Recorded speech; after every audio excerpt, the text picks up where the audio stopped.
Welcome to the AirCon Vault. Here you can find the recordings of the live streams from AirWiggle's audio conference. These are made free thanks to our sponsors: A Sound Effect, Aftertouch Audio, Boom Library, Fmod, Game Audio Learning, Game SoundCon, Kiloheart, Rev Rooms, Soundcuts, Strata from Audio Kinetic, and AirWiggles, the online home for audio people. We hope you enjoy the video. Okay, we can slowly start. So I'm doing a very short introduction, and then I let our guest introduce herself. So, hi, my name is Ben. You might know me from the Field and Foley podcast or from somewhere else in the internet. And today I have the pleasure to interview Gina Zdanowicz. I hope I made that right. I hope yes, so. perfect. And I'll let her introduce herself. Hey everyone, thank you for joining us. So I'm Gina Zdanowicz, the founder and executive creative director at Serial Lab Sound. We are a bespoke audio post-production studio, and we specialize in game, film, TV, and interactive media sound. And this year I'm celebrating 20 years of building this wonderful creative team where we deliver high-quality audio for everything from like indie game titles to AAA licensed property. I'm also an educator and mentor in the space and co-authored the Game Audio Strategy Guide. I'm very happy to be here with Ben, so maybe we'll kick it off. Yeah. So let's kick it off right now with the first question is, how did you go about naming and branding your business? Because you have your special brand name. And I just remember trying to find my name, Field and Foley, for a long time before I settled on this.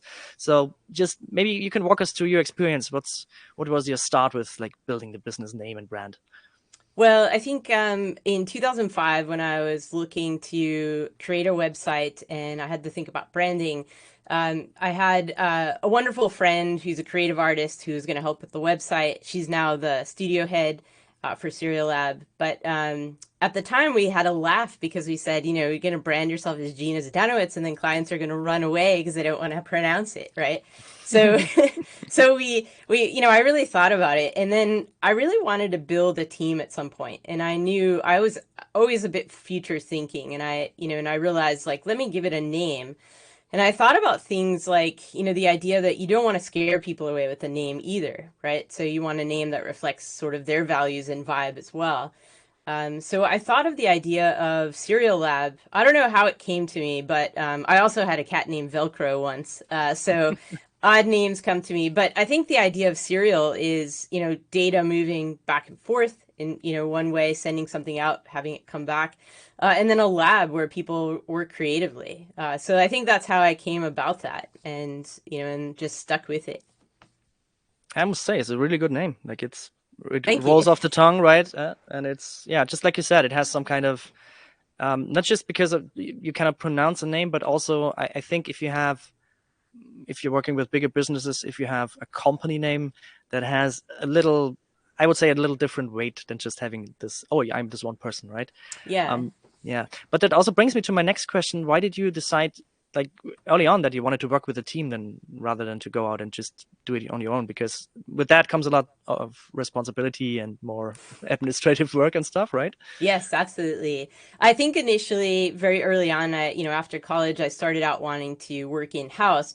And when we say 20 years ago, it's very different than it was now. And, there's limited ways that you can network and reach people. So initially I wanted to work in-house, and that was my focus. And I got some freelance gigs, and then I got some in-house work. But I think, the idea started coming to me a little bit clearer. In 2008, I had just finished a gig working in-house with a team in New York City, and I spent 3 years working with them. But then there was, the sort of financial instability that happened in 2008, and so that studio shut down. And I started doing a lot more freelance work, and I said I really should focus on, Serial Lab as a business, because I already had the website in order to get, sort of in-house or freelance gigs. And that's how it came to be. It's really around 2005 when I started it, but then 2008 is when I really, sort of took off and got serious about it. Yeah. And then when it really took off, just out of curiosity, what were the first challenges you faced when you set the business up, and especially when you expanded into more people? Yeah, so I think early on, the idea of me doing everything. So initially it was just me, and I had to build some kind of foundation to bring others onto. You don't want to say, "Hey, join me," when you have nothing. So wearing all the hats, shifting between like creative, trying to get business, doing the marketing, and even the tech roles, all of that was just me. And then I brought on Spencer Bambrick, who, it was just him and I for quite a few years there before we started bringing on, the wonderful team that we have now. And I see a few people here, especially Thor. Thor is one of our teammates. Nice. And yeah, we've got a really great set of creatives now. But initially, the idea of I didn't know anything about how to get started with pricing. I had to figure out how to build a network, how to get workflow and systems, a process together, especially when I brought Spencer on board. How do we work together? And in our teams, Spencer and I have always lived somewhat close to each other, but we worked remotely most day in and day out. There are times where we would come together and work, but it's the same for my team now. We mostly all just work remotely. The ones that are in a local region, we get together.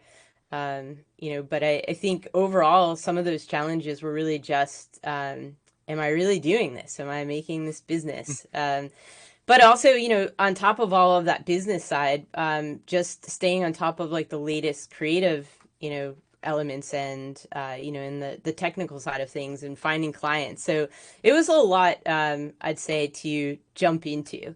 I think now there's a lot more resources available, which could make your decision a bit clearer about jumping in. But I felt like it was something that I could do, and I always try to be a positive person. So I didn't sit there and weigh all the negatives. I just kind of jumped in, kept pushing forward, and sort of found some of the negatives along the way and learned some hard lessons. But they brought me to where I am today. So. Yeah. Do you have like some concrete example of something that happened where maybe even it was unexpected at first that came up? Yeah, I think obviously landing your first gig as a company like that is very exciting. But then, as we all know, these projects sometimes don't make it across the finish line, and that's really hard, right? Because you want to make sure you don't take it personally.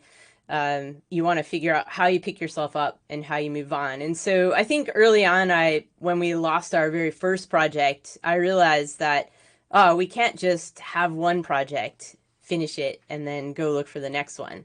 And that's where I really started. This is very early in the career where I started to think, I've got to start having this like cascade effect where, we land the project, but we're out looking for more. And then, once that starts to build up and it starts to snowball, then you have to figure out the next step is how do we manage all of these projects?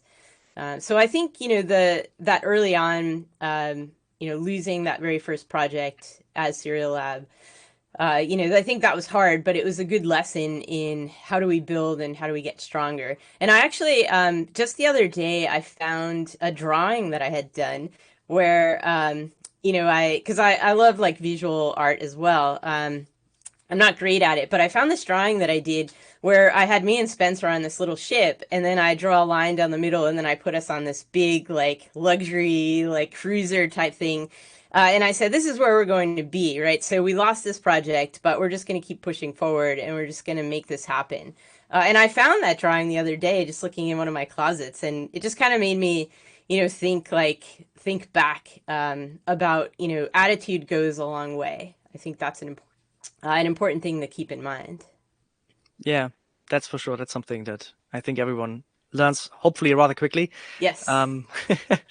But then, yeah, speaking about like having then your first client, or having done the first cascade of clients, especially with like having a team and everything, how do you budget early on in your career when you don't know yet, like how much time is this going to take with this team, how much more overhead I'm going to have with this whole thing? What was your approach to tackling that? Yeah, it's a tricky one, right? Because you don't know how long it takes you to do things at the very start, because sometimes you're still learning how to do a technique or an approach. And I think it's important to practice and time yourself and see, like give yourself, I started giving myself like little, projects to do, right? So I'd say like, I'm going to either design like this scene, or I'm going to, take some animations, I'm going to design those sounds, or I'm going to write a loop piece of music, maybe with a vertical layer. And I kind of see like, how long does that take? And how long does it take across various styles? And from there, you can kind of build an idea of, this is how long it can take me to do. I think very early on, I took on a project where the developer had the game. It was like a vertical slice that they were going to take out to maybe like E3 or something at the time. And they said, oh, we've got like, 2 weeks to do all of the audio. And I said, yeah, sure, that sounds great, right?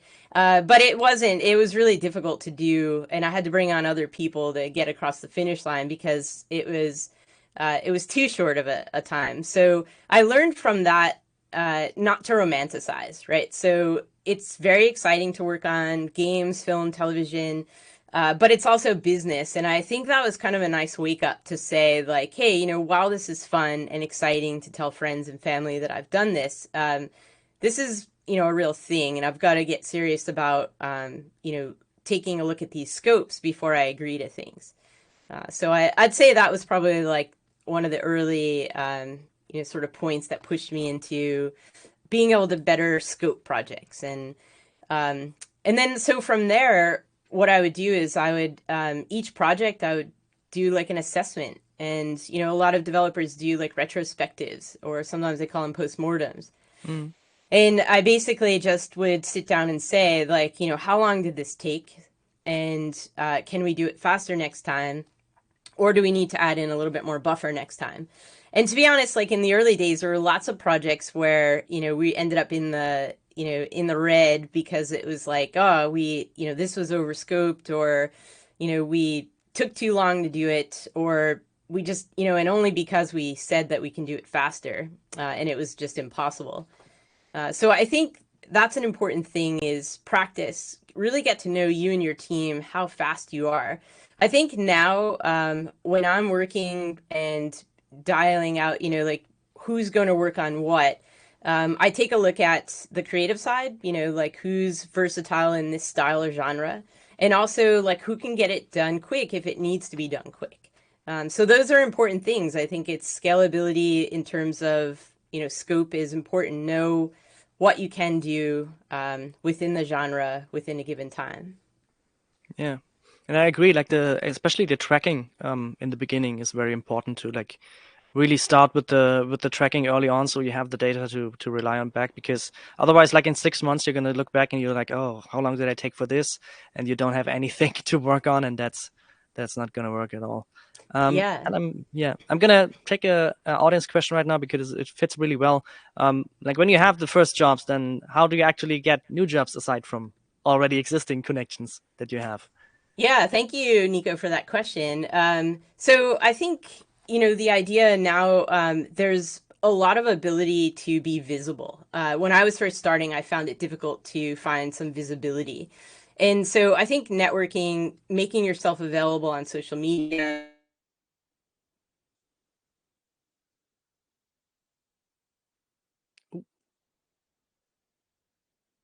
I think we lost Gina. Oh, I think we lost you for a second. Oh, okay. Did it cut out? Sorry. Yeah, right at the beginning of the question, so perfect timing. So okay. sorry about that. No worries. Please go on again. Apologies.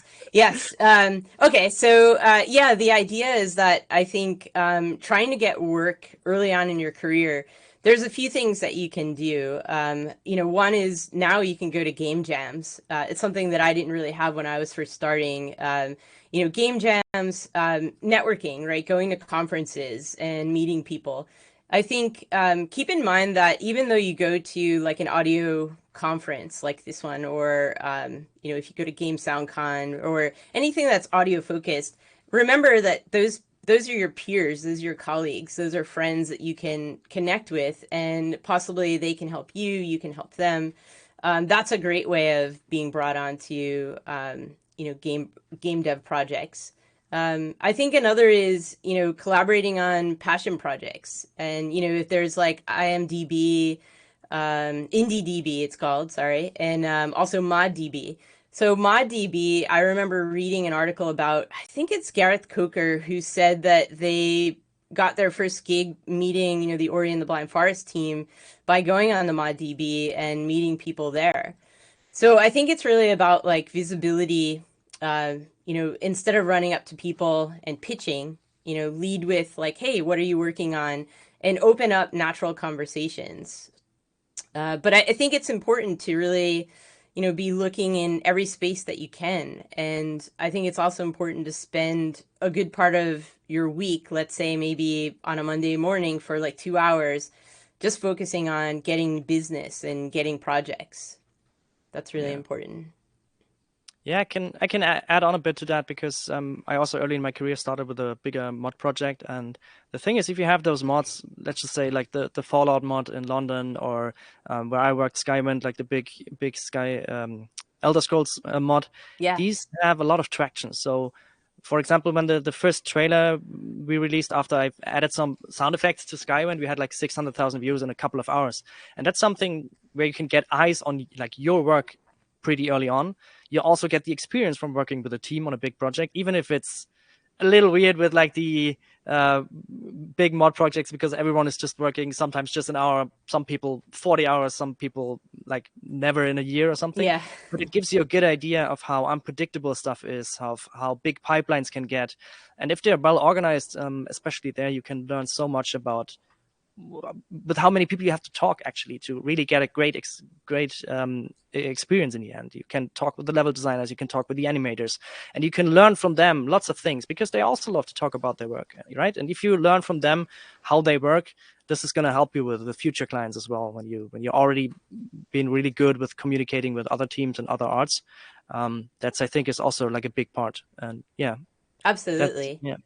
Oh, another thing too is that's a really great experience, in the idea of learning all about the game design process, right? I think that's really important. But some other things are like speaking on panels like this here, like getting visibility, or even doing the scary thing, cold outreach, right?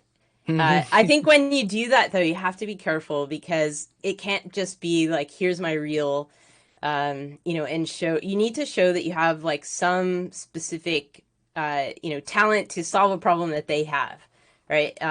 Let's say, for example, there's a podcast and you feel like the audio sounds inconsistent and you listen to this podcast often. You don't want to go in and say, I loved your latest episode, but I think you need someone to come in and start editing for you. That's just going to have someone push you out the door and lock it, right? I think a good approach is maybe like giving some praise, right? Saying, love your latest episode. Sometimes, who's doing your editing, like do a little fact finding, find out before you start, talking about possibility of helping them with something, find out who's doing it, what's their process. And you can maybe find a way to work in, hey, I've helped podcasters like smooth out their, transitions or edits, helping with volume consistency. But I think really it's got to be about a genuine interest in what that product is and what that team is doing, because you don't want to start going in and start slashing around saying everyone's doing terrible work. It doesn't work for you. It's not good. Indeed. I also started with like just giving advice to people, like just mentioned like, hey, if you want to like get rid of this or something, just do this just for free, because just like you said, I've listened to stuff where it's like, oh, I really like to listen to it, but it almost hurts my ears sometimes, or I have to turn the volume up and then someone says something loud, I have to turn it down again, and it's very annoying. So I just did it out of a self-interest and just contacting them saying, like, hey, it's amazing, but like maybe you can do this to make it better. If you want to let me show you how, feel free to hit me up. I'm always happy to help. And most of the people that do like little things like podcasts or little projects or games even are happy for just free advice. And that sometimes comes back in the most unexpected ways. Like absolutely. I worked with an animator once on a project, and I did the sound for his animation, and it was all good, and we had like fun. And he always did the sound himself, right? And we just had a great talk. I've never like contacted him about anything. I liked his work. We worked on a project and that was it. And 6 months later, he just came to me with like, hey, I'm doing this big short film now. It's like 15 minutes. And I started to work on the sound and I realized it's a lot of work. And I told him, yeah, no shit. That's why, like, there's people that get paid for just this. And he's like, yeah. And I noticed we had this thing like half a year back and it was amazing. So are you free, right? And so I got a gig just out of the blue, just because we had this relationship where I did never like actively tell him like, hey, do you need something? Do you need something, right? And especially for game devs, like a lot of solo game devs are sick of sound people contacting them because there's a lot of them every day. Like some people even have block lists with the word sound and stuff in their DMs because, yeah, do you need sound is like a greeting. So please never do that. Never do that. Yeah, I think this is an important thing we're touching upon too, because a lot of times as an educator, you know, students ask me, well, how do I get gigs? How do I get someone to look at my resume, my demo reels? And I think a lot of times we say, you know, be a problem solver, you know, don't ask for something. But then they often say, well, what is a problem solver? And I like to use this example where instead of going up to someone and saying, look, your mix isn't balanced, I can fix that. Instead, you do something a little more kind and sort of, you know, leading with curiosity and not assumptions. Essentially, I noticed the music and dialogue are competing a bit. Was that something you're already planning to tweak, or are you open to ideas? And then you can talk about how maybe you've worked on similar, you know, scenes or games. So you're opening a door, but you're not barging in. I think that's the kind of like practice. And when I say practice, I know a lot of creatives can, you know, be nervous about approaching people. And I think one of the things I've found is really just, you know, practice some of these things with like friends, colleagues, you know, practice talking about negotiation. It really helps you to be in a better place and sound like a stronger communicator. Yeah, I wholeheartedly agree with that. Yeah. And one thing I maybe can add to like the visibility thing is just from my perspective, the things I'm noticing, of course, are like these big trailers from mod projects where I'm sometimes even after like trying to find out who did the sound and contact them and like tell them that they're doing great work. But the other thing that I always also like to see is people that just experiment and doing just maybe an Unreal Engine project and doing something interesting, because these are the things that then get like shared from other people. It's like, hey, look at this guy, he did like this, I don't know, this convolution reverb with this method, which is something that I haven't seen before. And this just gets shared and this just puts you on the radar of someone who like actually does something, right? It's not just, hey, here's my resume and maybe there's some redesigns in there, but it's like, hey, I just experimented with this, I found something new, or like show behind the scenes of you doing reels, for example. That's also something that I not see often, but if I see it and it's well done, it's something that puts you instantly on my radar as someone who loves to experiment and shows what he can do or she can do, right? Absolutely. Yeah. And I got another question from Jonathan that I think fits here as well. It's like demo reels, social media, resume, website. Which of these is most important, or is the answer actually your in-person presence? Okay. Well, it's an interesting question because some people say, you know, having a website isn't necessary because you can find various ways of submitting a demo reel. I think for me, I think a website for now, you know, until sort of like AI search completely wipes out people looking on Google and, you know, and searching for websites. But I think for now, it's good to have some kind of representation so that someone can go to a web page and, you know, see like what you're all about. But I think when you're doing a demo reel, there's two different types. There's the targeted demo reel, which is the one that you're going to send specifically to a job you're applying for or a gig you're trying to get. That one's going to be very tailored to the type of either games, film, television, whatever it is that you're trying to go after and trying to land. Then there's the sort of general demo reel, which could sit maybe just on your website. And I encourage people when they're first starting out to put it at the very top of the site. So this way people don't have to dig through the site looking for it. And actually, if you go to Josie Breckner's website, and Josie will probably be annoyed at me for saying this, but I love Josie Breckner's website because Josie does a fantastic job of having a video right up front, and it's a fantastic music demo. It's under 1:30 seconds, and it has amazing like story arc in it, and the transitions are fantastic.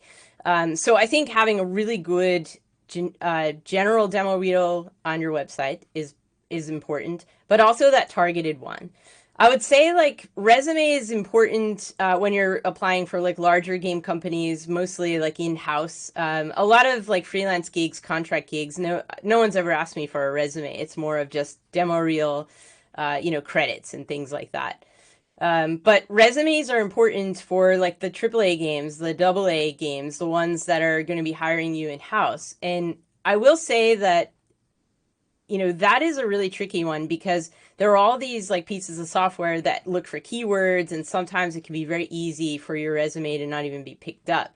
So I was talking to someone about this the other day, that you have to make sure you're putting the keywords and you're making a new resume for each application that you do, and make sure you're looking through their offering, their job listing, and you're creating that custom resume, fill it with those keywords. So this way, if it does go through that software, it can hopefully be plucked out. Another thing, though, is that if you are on social media, so kind of a tie-in through this question, and you made friends with, let's say, an audio director at, one of these game companies you're interested in applying for, you can say to them, hey, I applied, I saw you had an opening, I applied, would you mind, having a look out for my resume? And that's all you have to say. It can kind of help with visibility, because when hundreds of people are applying, it's easy to get lost. So I think that's important. In-person presence.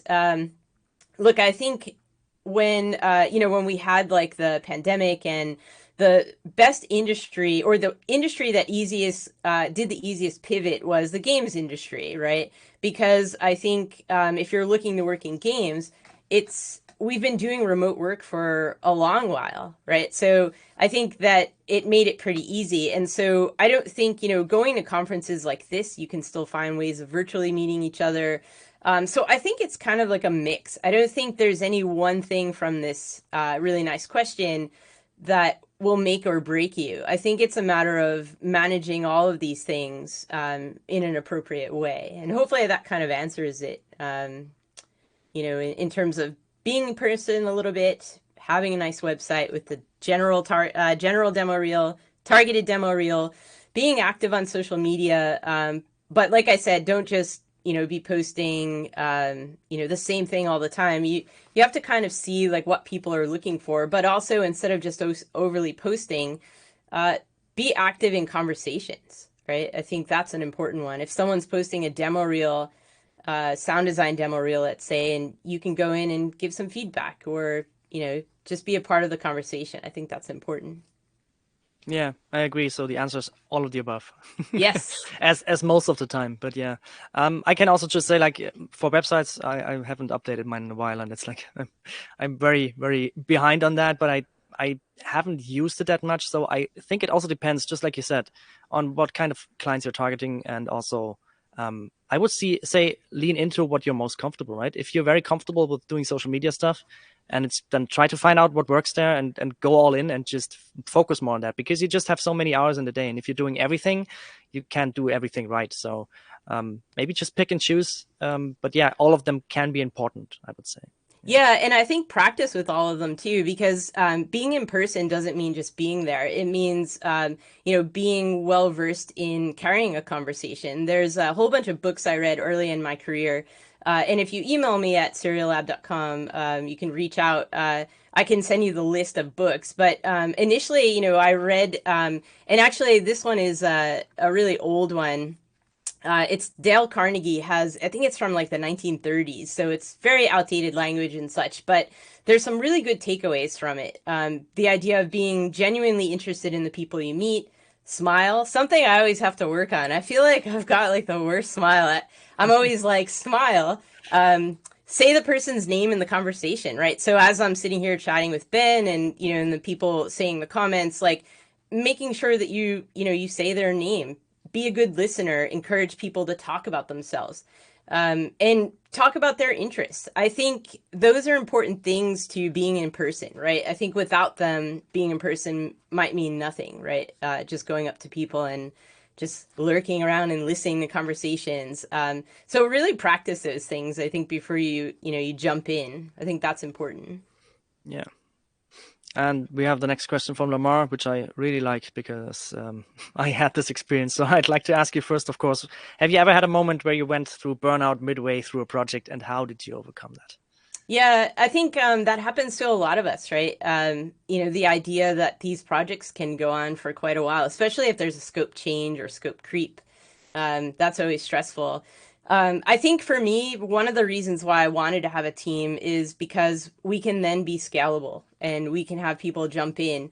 I was just at a conference in Puerto Rico, and I decided I would take a few days vacation there as well. And my lovely team just kind of kept things going in the background. And I think that's important, right? Having people in your network that you can rely on, that will get it done, make things happen. We did like we responded to an RFP while I was away. We did delivered for a bunch of projects. And so I think I think that's one of the big things is to rely on people. Remember, you're not in this alone. Have some kind of network of, people you can rely on, people that can help you. Yeah. Yeah, I agree with that. I can just add, be kind to yourself. That's a very Yes. important point.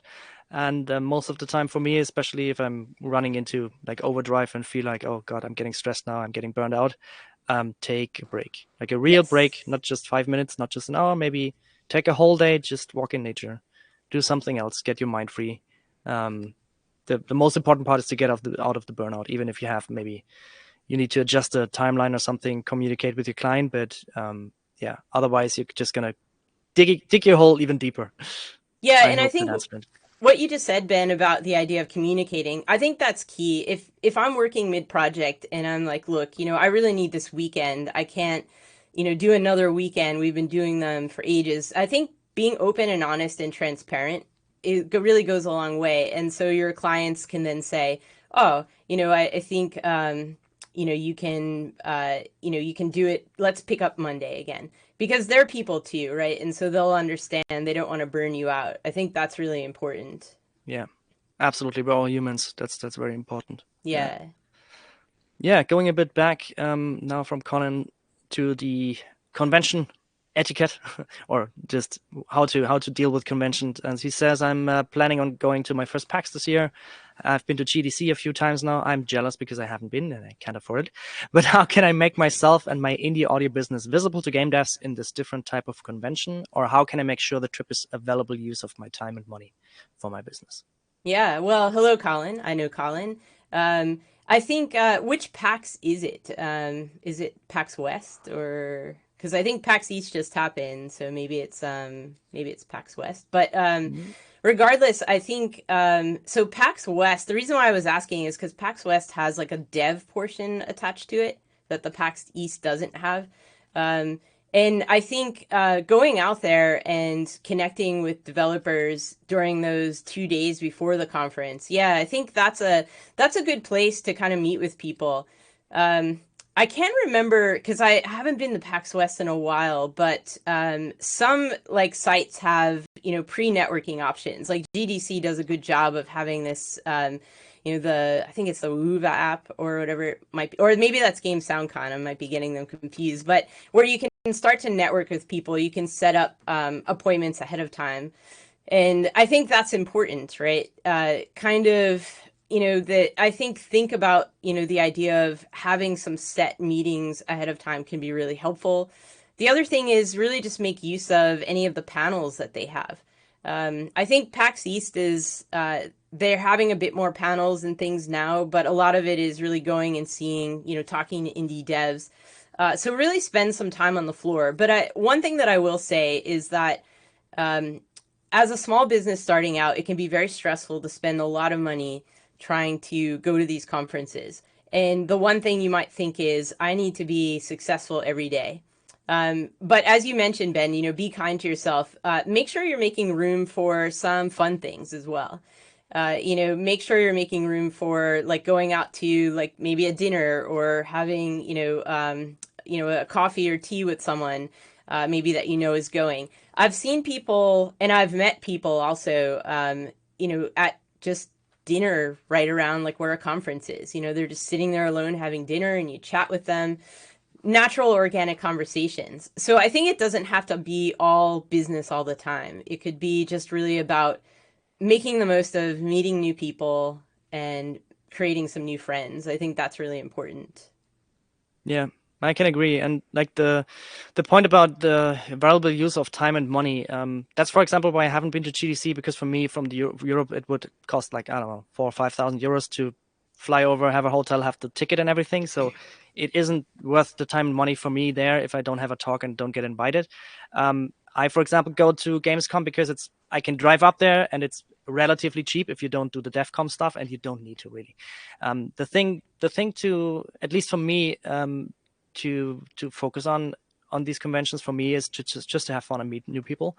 And I always like to meet people, and especially from other departments, because if you find like an interesting artist that you admire, or a programmer that did something cool on a game, like chatting with them and getting their kind of insights, and maybe even asking them, that's what I sometimes do, like, hey, what do you struggle audio wise, what are your needs there, like what was interesting from your perspective about this project, or and sometimes I get like, oh, we have this person here, she was amazing, she did this and that, and then I have through him a new connection to an audio person, and yes, you sometimes get so many strange connections that way. Like for example, met the guy that worked on the Atmos standard from Dolby at a game audio meetup in Gamescom, and I didn't expect him to be there because it's all movie based, right?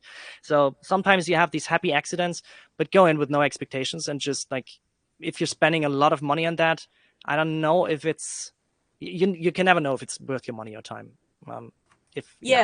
The other thing too, I think, getting back to like Colin's question in terms of like, how do I make it most valuable? You might not see value in the first year or the first few months after the conference. I've had connections that took like 3 years to have something come out of it. And I always tell this story. It's probably all over every interview I've ever done. But I went to this early on in my career. I went to this NPV Games. There was a game director, and he had a party at his house in New Jersey where I was living at the time. And I dressed as Leatherface, and I'm pretty short, right? So someone came up to me and was like, who is this short Leatherface? I just have to know. Pulled off the mask, and we started chatting, and eventually we were doing like Cartoon Network games together, but it took 3 years before anything came of that. So it's really hard to place a value on going to a conference now and saying that you'll get X out of it. I think it's more about the value you get will be just continuing to build that network and to kind of grow your resources. Yeah, absolutely agreed. And we'll go back a bit more specific to your business, because we have a lot of questions. One of them is from Lucas, is, can you provide any examples of resources that help you build your business up from scratch and moving forward? Well, I think there's a lot that you have to think about when you're trying to start a business. A couple of things that I think always pop up are the idea of, you need to make sure that you understand like the admin side of it. So that could mean understanding how your taxes work in whichever country you reside. Because that's an important one. And I know that sometimes I say it and people are like, everyone knows about that. But sometimes people don't think the idea that you're getting a 1099 form, at least that's what we're calling it here in the US, and you're paying tax on that. You're holding money for later in the year when you're paying your tax, or you're doing your quarterly payments. So that's important. Another one too is, start to look at, the idea of, there's a lot of lawyers that do like game and indie, like film and TV, like for people that are starting up, they can help you with contracts, and sometimes their rates are more easily accessible, right? So you really have to look at ones that will have like a floating rate where they can, kind of reduce it to help you out in the early times. But I think you have to think about things like, software, hardware. There's also like the idea of business insurance, right? Because a lot of, especially a lot of larger devs are going to want you to have, those errors and emissions insurance. Gear insurance. What happens if you have a flood and then you have a project you're working on, but you can't do anything because everything's underwater? All of those kinds of things, those are all resources. And I would say that, the internet and social media is a flood with resources at the moment. I would say what I would do is I would sit down. If I were doing this all over again, I would sit down and I would say, there's a business component, there's a creative component, there's a production component, and a technical. And those four things, how do they intersect? And who's going to do them? Who's going to manage them? What resources do I need for them? As creatives, we can sometimes be bad with the business side, right? Asking for the right amount of money or then going to collect that money. I sometimes have contractors that when it's time to invoice, I say, hey, send us your invoice for this month. And I don't hear anything for like a month or two. And I'm like, I know people want to be paid, but I think sometimes we're so focused on the creative side, getting the business, getting the projects and doing them, that we don't think about all of the other kind of admin stuff. So that's important. And I will say there's a bunch of, like Ashtakar has a great, podcast and also social media presence talking all about like business resources. I think look at those things and start like making a list for yourself. I think that's a really important way, to get started and kind of move forward. But I will say this one big piece of advice: start small. I see a lot of people coming out and saying like, hey, I'm audio directing a team. They just left college. They're audio directing a team of 5 people. For me, when I first started, I was a sound designer composer. That was my title. I didn't come into audio director until about maybe, I think, 10 years doing it. And now I'm executive creative director. And I think it's important to think about, for me, I didn't want to call myself audio director right out of the gates because I wanted to be the best version of an audio director that I could be. And calling myself that too early meant that's what people were seeing and that's what they were expecting of me. So I think that's a big consideration.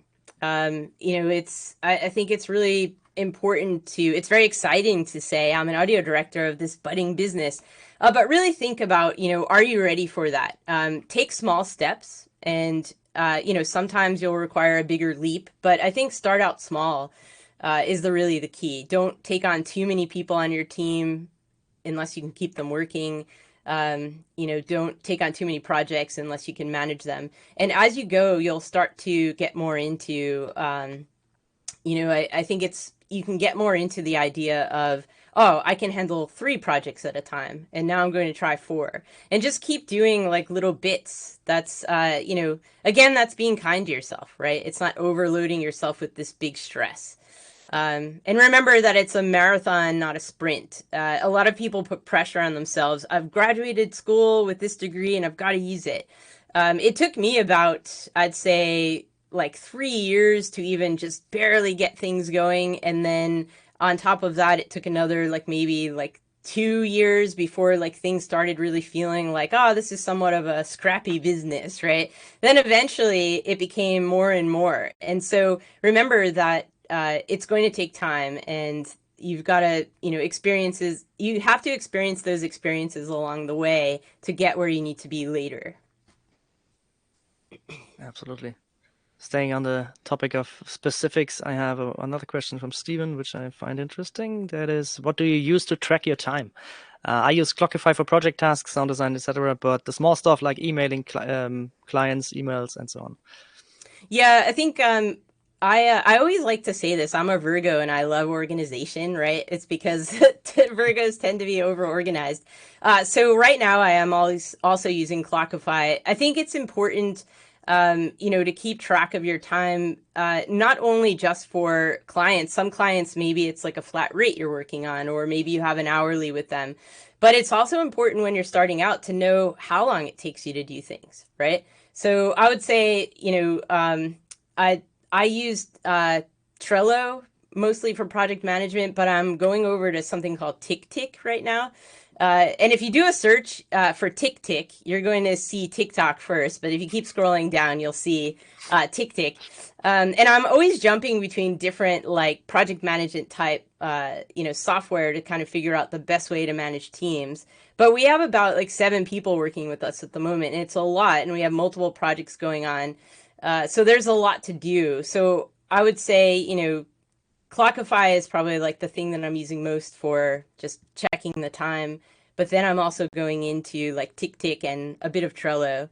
And just making sure that each day I'm checking in, this is what we have to do for these projects. And so I've got all these reminders happening. I also use my calendar a lot. I think that's helpful. Just the regular, like, well, I have an iPhone, so the iCal, right? It's sometimes not the best calendar, does some weird things, but for the most part, I think it's important to have a few ways of organizing yourself, but you also have to find what's best for you. I think you shouldn't funnel yourself into using something that others are using just because, you know, you've heard about it. Find a workflow that works best for you. I also have clients that have us using their Slack, their Jira, their Confluence. So I think throughout the day, I'm in like 6 different like organization programs. Can be pretty wild. Yeah. Yeah. Don't forget the budget for that if you have to use their Jira. Yes.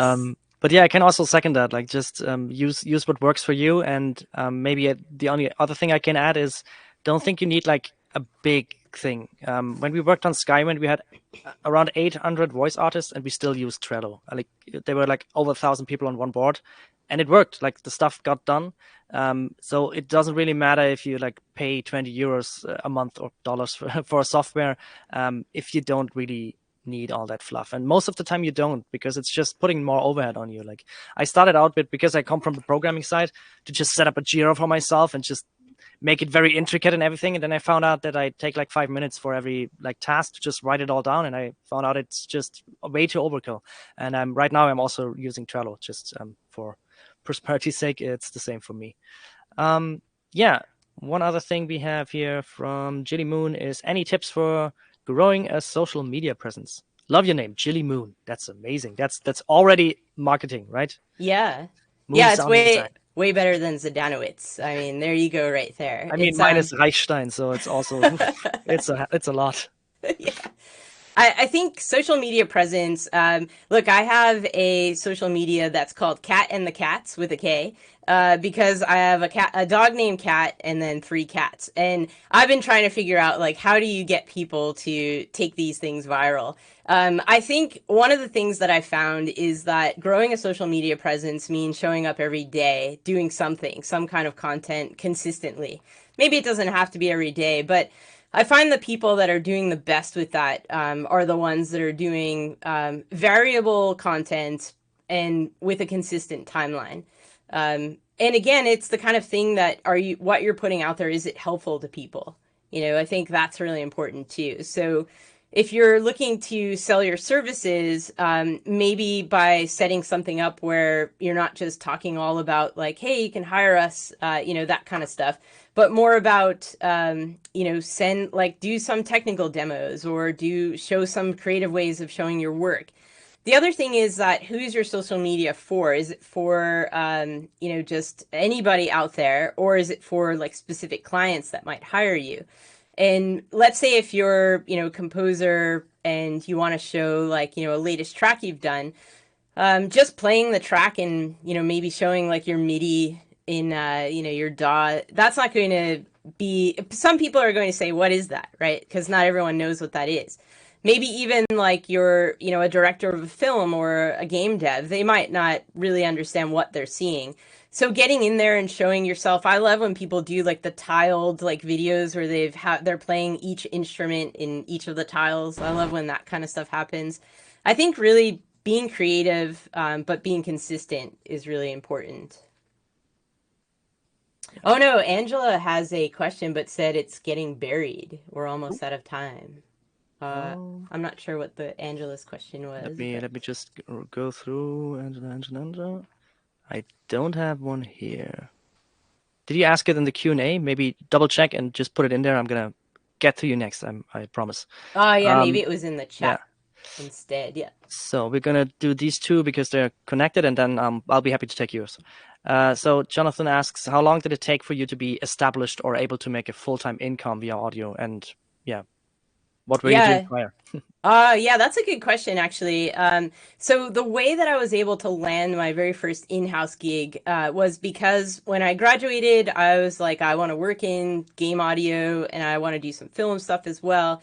I ended up getting this freelance gig doing music for a Nintendo 3DS game. And this was in, I think it was around 2004, 2005.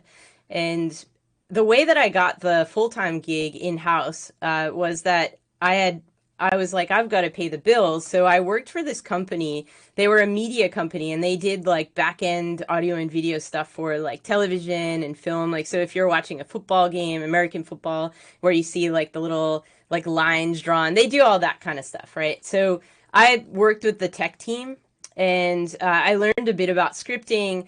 And when I went to interview for this in-house gig, you know, they said, you know, do you know how to turn a printer on and off? Do you know how to reboot a server? Because we're looking for someone that can do sound design. It was a junior sound design role, but also do some of these other things because their tech team was on the West Coast and I was on the East Coast, and their tech team didn't come in until like 3 hours after.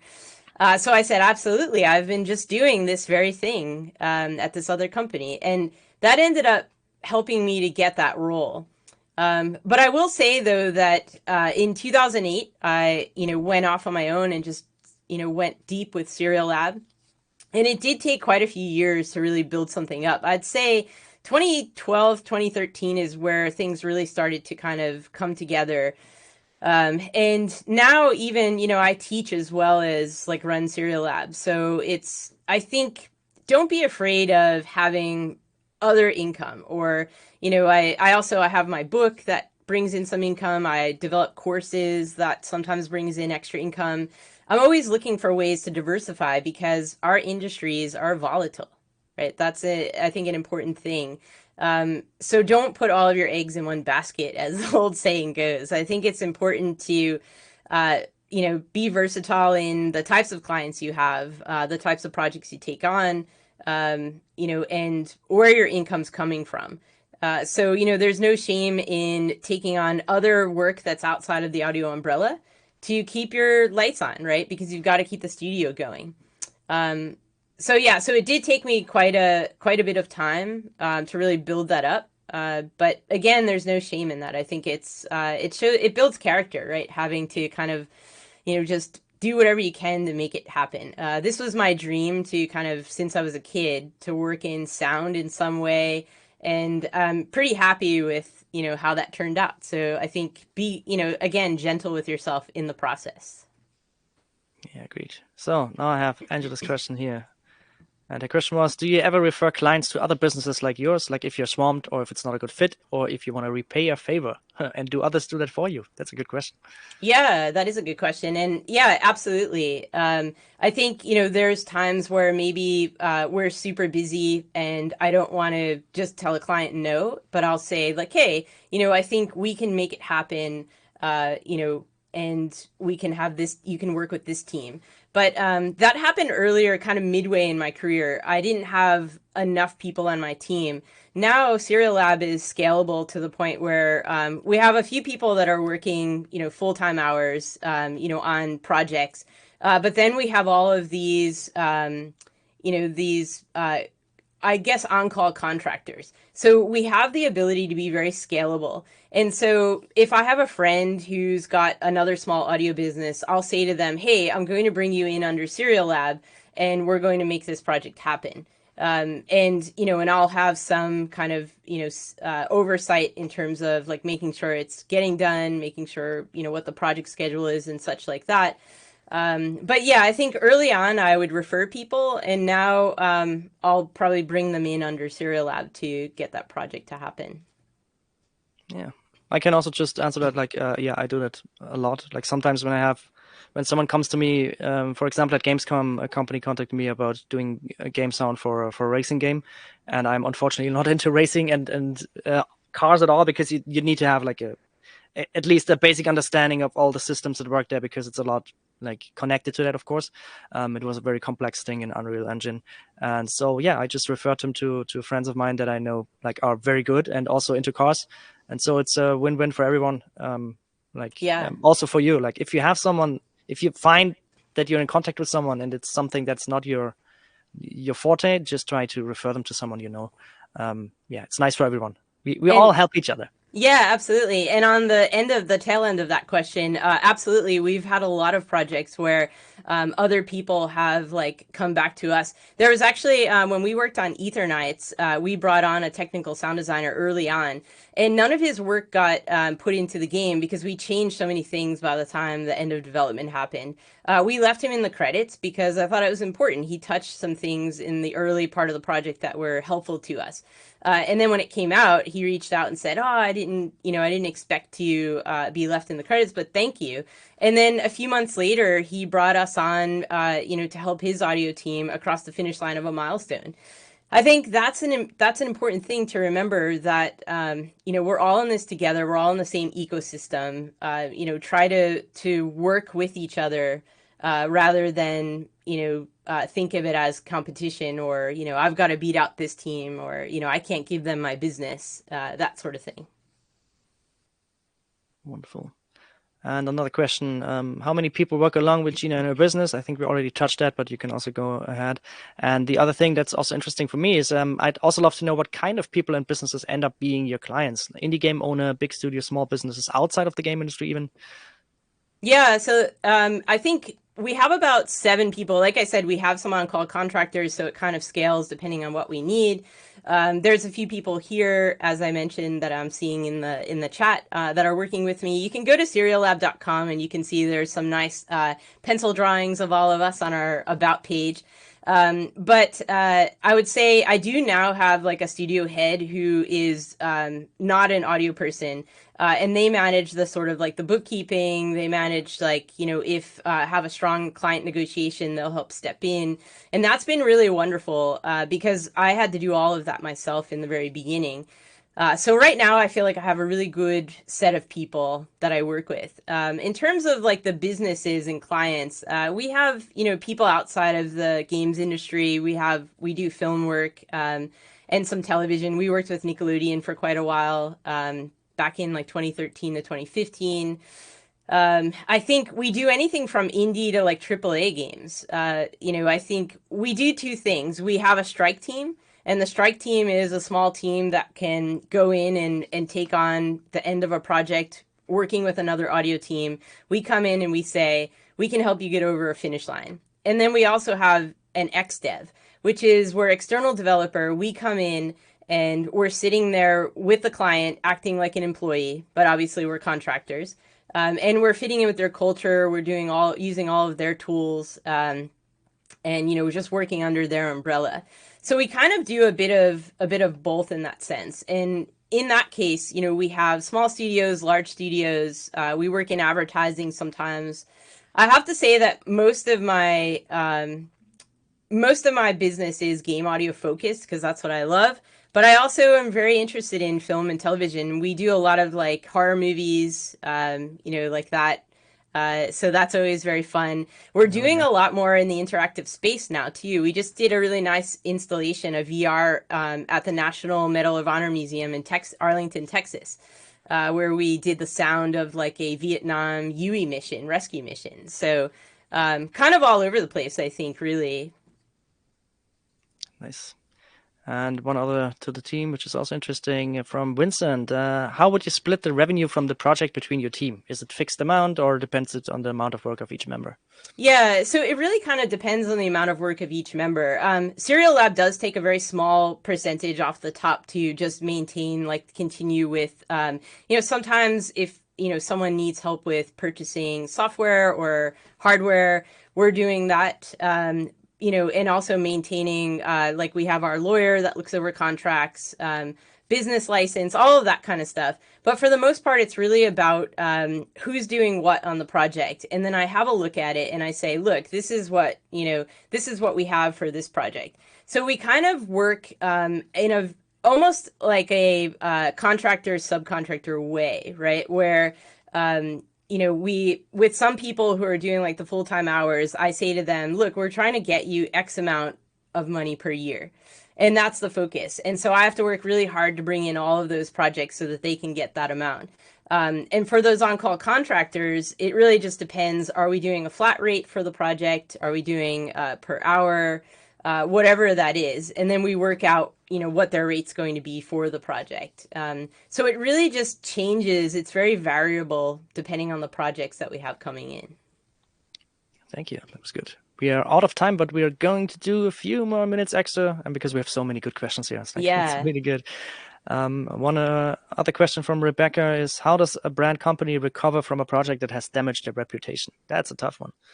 Yeah, that's really hard. I'd say, the easy way is make a new company, right? No, but that's difficult though, because especially if you're the face of the company. I always try, we've had difficulties along the way. I remember there was one project, I won't say what the project is, but there was one project where we were brought in as a subcontractor through an audio director that was embedded on a team. And the audio director and the developer had some kind of internal conflict. And we tried to stay like on the outskirts, just doing our job. But I think it was difficult because the audio director was annoyed that we were still going to continue working with that developer. And that was a really slippery slope, because it was like, well, in our contract, it doesn't say that we can't continue on, because some contracts will stop you from doing that.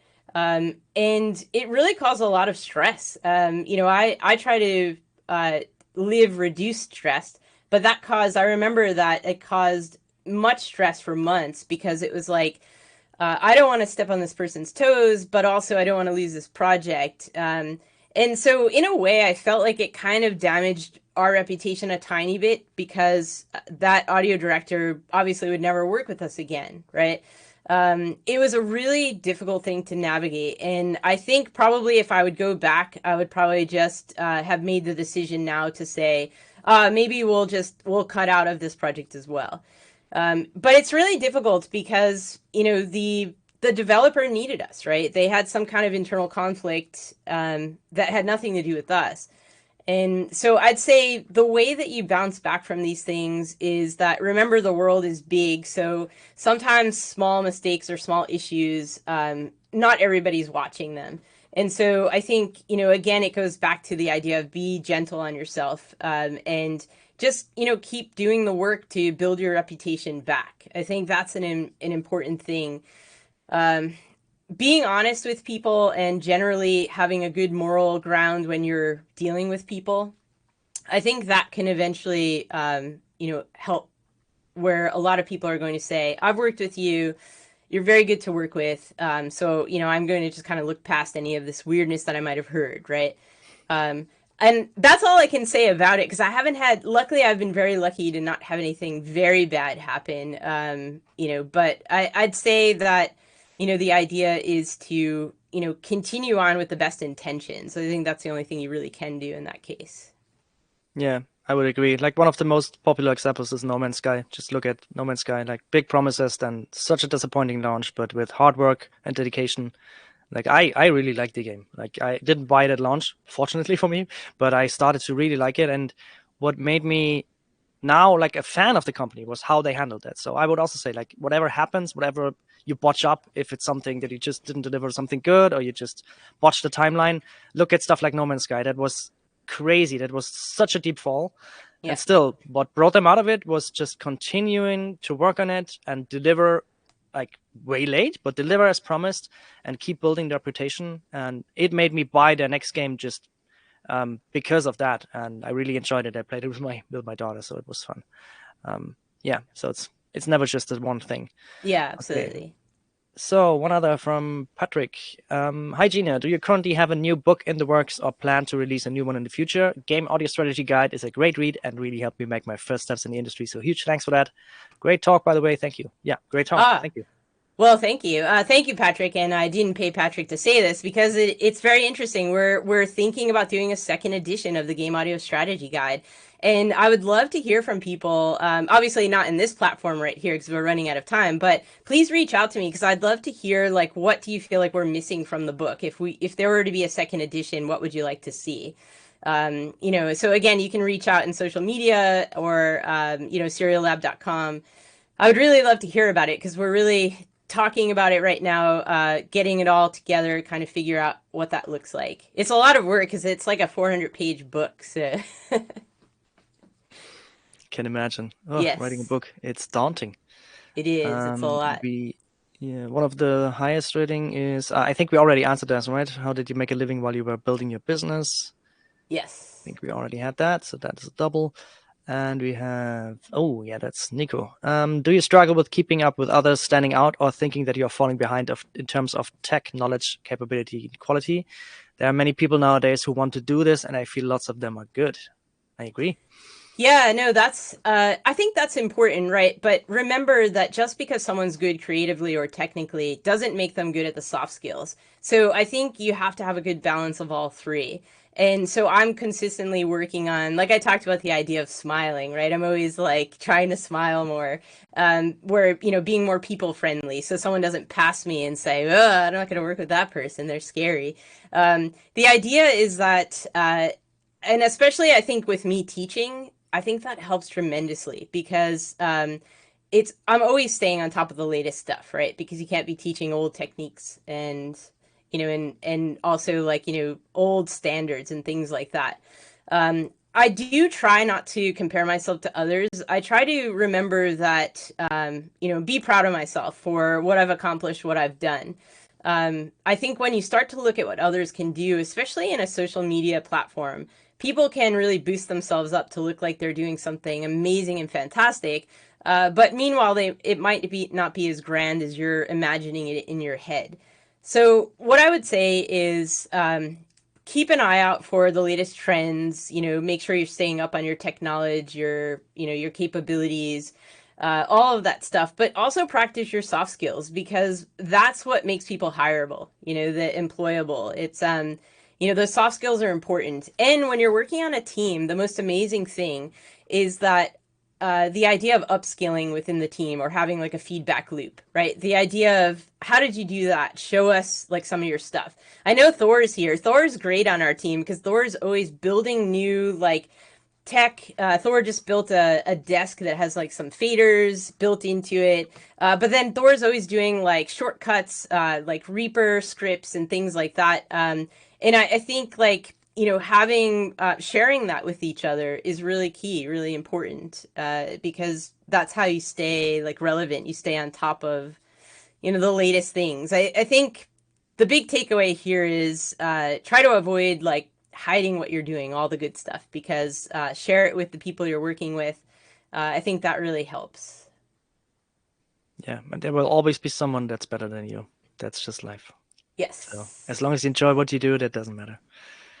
We have another question. Oh, interesting. What are your thoughts on AI's current and future role in audio production? Yeah, that's a really good and tricky question, right? Because if I had the magic 8 ball, maybe I'd know a little more. But I think we've been using AI for ages, right? If any of you have been using like Isotope, like mixing, mastering, there's been these tools working with us for a long time. And I always avoid trying to say this because it sounds like makes me sound very old. But the idea is that I've been doing this for 20 years and we've seen those ups and downs of tech coming in. The idea of libraries, right? So libraries used to be a thing that was like a big company came out and made. And then you would buy them for mega thousands of dollars, right? So that was the idea of sound libraries. And then it became like these bespoke libraries that where, like people are going out creating these curated small libraries. And now those are for sale. We had Band in the Box when I was like in the college days, right? The idea of, oh no, that's going to take over like anyone that's, doing like music and live music and such.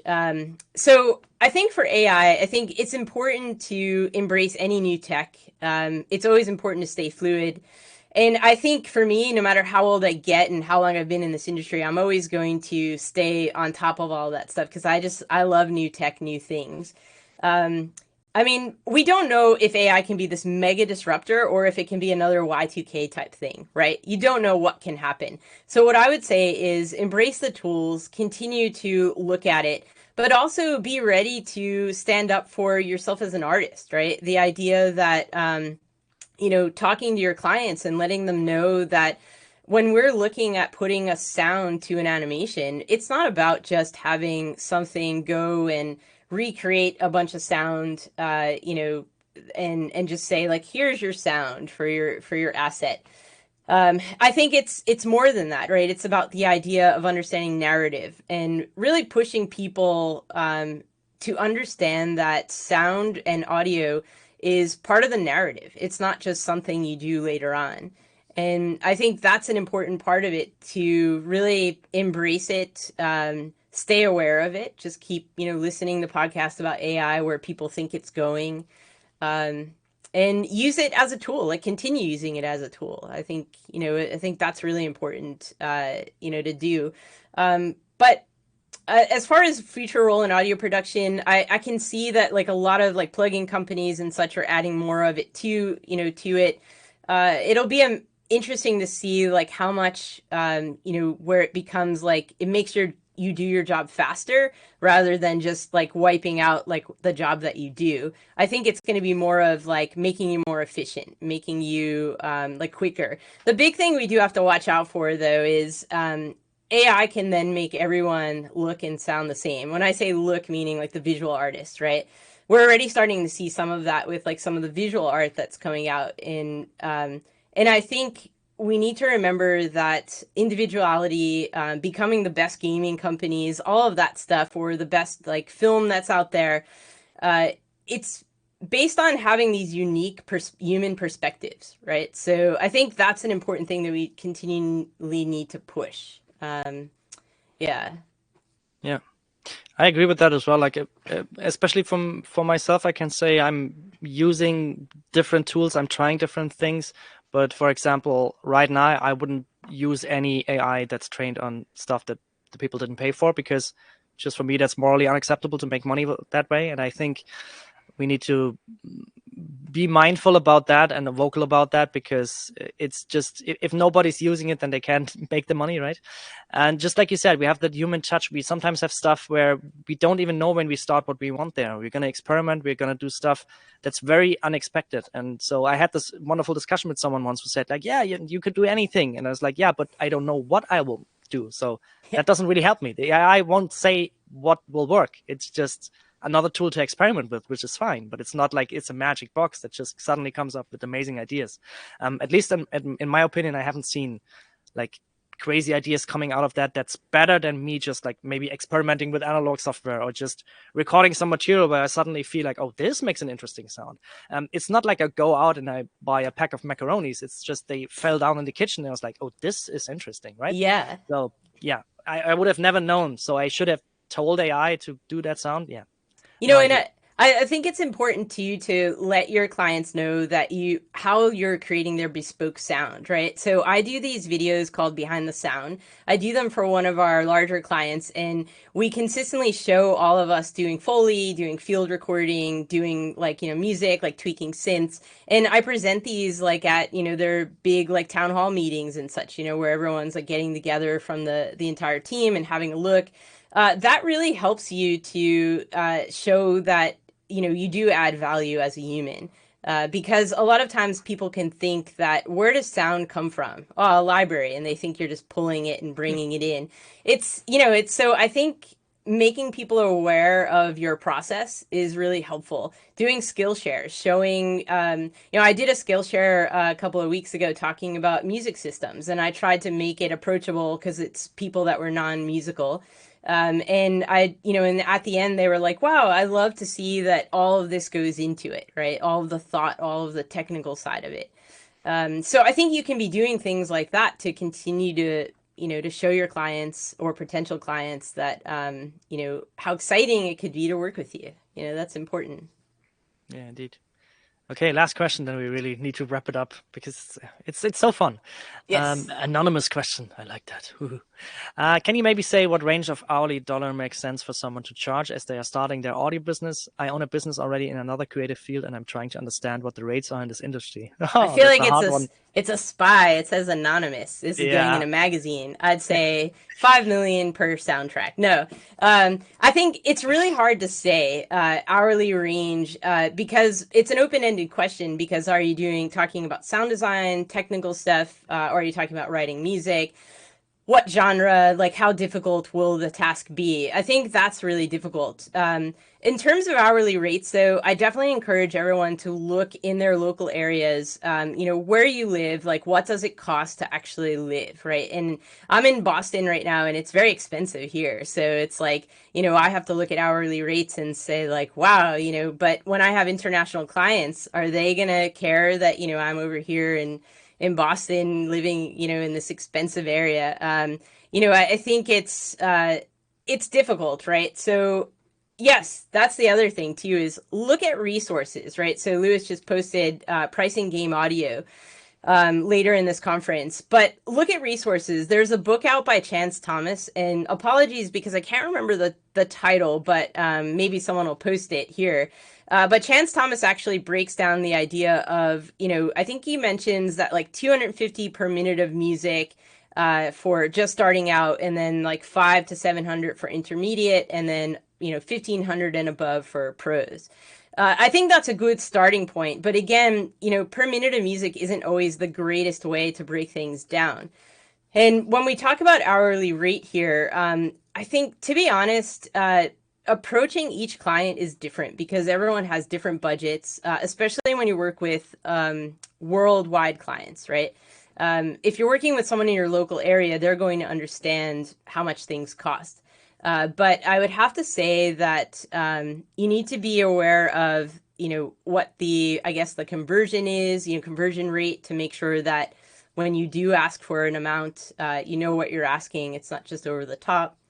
And thank you. I think Mark posted, hi Mark, the Chance Thomas book. Yeah, nice. But yeah, so I think all of that stuff is kind of relative to like where you're living, what you're doing, what services you're providing. So that's a really difficult one, to say.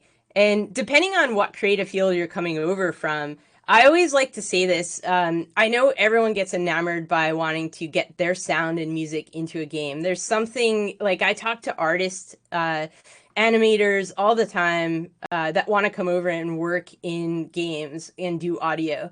And I say, like, what's wrong with, doing the animation and the art? And there's something about music and sound that resonates with people that feels like maybe you're putting a bit of your soul into it. And so lots of people want to do it.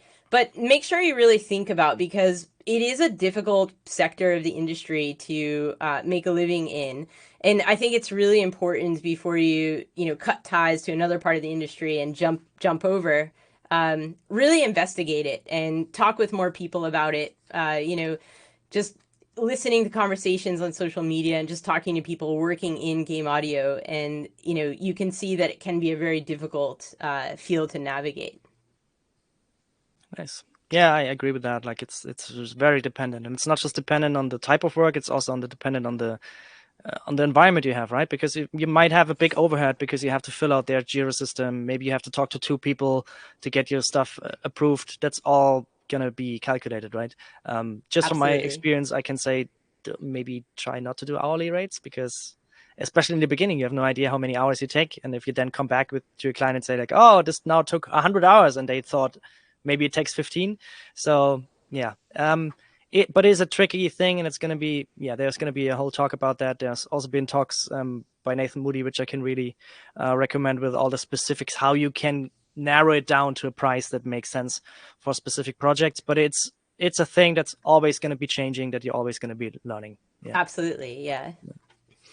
Yeah, so thank you so much, Gina. It was really, really fun. We have so many more questions. I would love to do like a follow-up soon if you have time at some point. Yeah, And, absolutely. thank you to all the people asking questions constantly and putting nice jokes in the chat. I really enjoyed that. It was a fun chat for sure. Absolutely. Thank you, Wigglers, and have a nice rest of your night or day, depending on where you are. Thanks for joining, everyone. Goodbye. Bye.